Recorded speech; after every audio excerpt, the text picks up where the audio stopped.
حضرت عمر کی نامزدگی اور ان کی بیعت۔ حضرت ابو بکر نے زندگی کے آخری لمحات میں حضرت عثمان کو بلایا اور خلوت میں بٹھا کر کہا کہ لکھو، بسم اللہ الرحمن الرحیم۔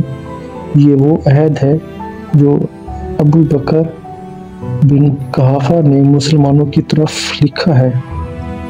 اما بعد، یہ لفظ لکھ کر حضرت ابو بکر بے ہوش ہو گئے۔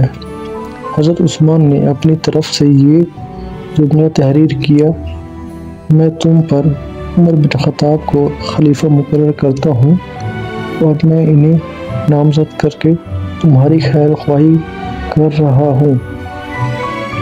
حضرت ابو بکر کو غش سے افاقہ ہوا۔ انہوں نے کہا، مجھے پڑھ کر سناؤ۔ حضرت عثمان نے انہیں تمام عبارت پڑھ کر سنائی۔ عبارت سن کر حضرت ابو بکر نے تکبیر کہی اور کہا، معلوم ہوتا ہے کہ تجھے خوف لاحق ہو گیا تھا، اور اگر میں اس غشی میں دنیا سے چلا گیا تو لوگوں میں خلافت کے متعلق انتشار پیدا ہو جائے گا، اس لیے تو نے میرے دل کی ترجمانی کرتے ہوئے یہ الفاظ لکھ دیے۔ حضرت عثمان نے کہا، جی ہاں، خدا آپ کو اسلام اور اہل اسلام کی طرف سے جزائے خیر عطا فرمائے۔ حضرت ابو بکر نے اس تحریر پر اپنی رضامندی کا اظہار کیا۔ لوگ باہر بیٹھے ہوئے تھے۔ حضرت عمر بھی لوگوں کے پاس کھڑے ہوئے تھے کہ اتنے میں حضرت ابو بکر کا غلام ان کا وصیت نامہ لے کر باہر آیا۔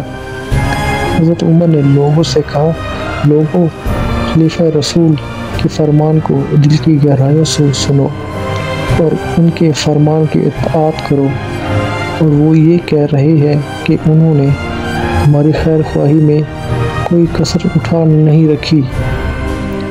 قارئین کرام، کچھ دیر کے لیے اس مقام پر ٹھہر جائیے اور سوچئے کہ یہی حضرت عمر بیماری کی حالت میں رسول خدا صلی اللہ علیہ وسلم کو دستاویز لکھنے نہیں دیتے، اور صرف 2.25 برس کے بعد حضرت ابو بکر کی وصیت کو مسلمانوں کی خیر خواہی کی ضمانت قرار دینے لگے۔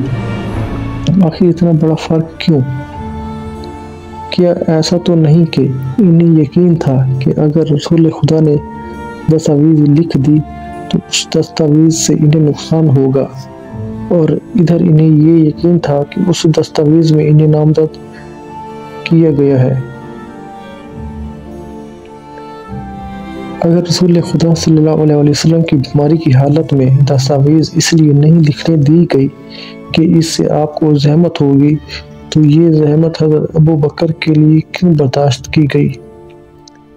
اور اگر رسول خدا صلی اللہ علیہ وسلم کی دستاویز نعوذ باللہ ہذیان کے زمرے میں آتی تھی، تو حضرت ابو بکر کی عالمی بیماری میں تحریر کرائی گئی دستاویز کس زمرے میں آئے گی؟ شورا و حضرت عثمان کی بیعت۔ ابن عبد الرباح العقد الفریق میں رقم تراز ہے، جب حضرت عمر پر قاتلانہ حملہ ہوا تو ان سے کہا گیا کہ آپ کسی کو اپنا جانشین مقرر کریں۔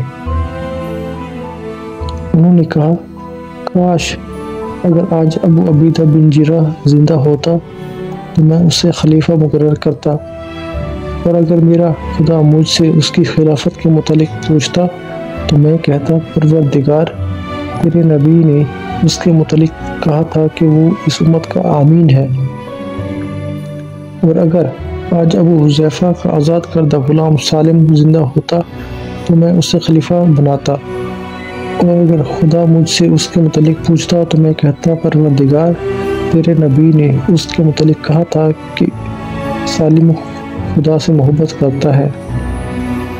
لوگوں نے ان سے خلیفہ بنانے کا اصرار کیا تو انہوں نے کہا کہ میں چاہتا تھا کہ ایک شخص کو تمہارا حاکم بنا کر جاؤں، اور مجھے اس کے متعلق امید تھی کہ وہ تمہیں حق کی راہ پر چلائے گا۔ یہ کہہ کر انہوں نے حضرت علی کی طرف اشارہ کیا، لیکن اب میں زندگی اور موت میں تمہارا بوجھ نہیں اٹھا سکتا۔ بلا ذری انصاب الاشراف میں تحریر کرتے ہیں، حضرت عمر نے کہا کہ علی، عثمان، طلحہ، زبیر، عبد الرحمن بن عوف اور سعد بن ابی وقاص کو بلاؤ۔ جب یہ تمام افراد آ گئے تو حضرت عمر نے حضرت علی عثمان سے گفتگو کی اور کہا، علی، ممکن ہے کہ یہ لوگ آپ کی قرابت نبوی اور آپ کے علم و فقہ کی وجہ سے آپ کو منتخب کریں۔ اگر تم خلیفہ بن جاؤ تو خوف خدا کو ہمیشہ مد نظر رکھنا۔ پھر انہوں نے حضرت عثمان سے کہا، ممکن ہے کہ یہ لوگ آپ کی دامادی اور آپ کے سن و وصال کو دیکھ کر تمہیں خلیفہ منتخب کرے، اور اگر تم خلیفہ بن جاؤ تو خوف خدا کو مد نظر رکھنا اور ابی معیط کے خاندان کو ان لوگوں کی گردنوں پر سوار نہ کرنا۔ پھر انہوں نے کہا کہ صہیب کو بلاؤ۔ انہیں بلایا گیا تو آپ نے ان سے کہا، آپ 3 دن تک لوگوں کو نماز پڑھانا اور ان لوگوں کو ایک گھر میں بٹھانا۔ جب ان کا ایک شخص پر اجماع ہو جائے تو جو بھی ان کی مخالفت کرے اس کی گردن مار دینا۔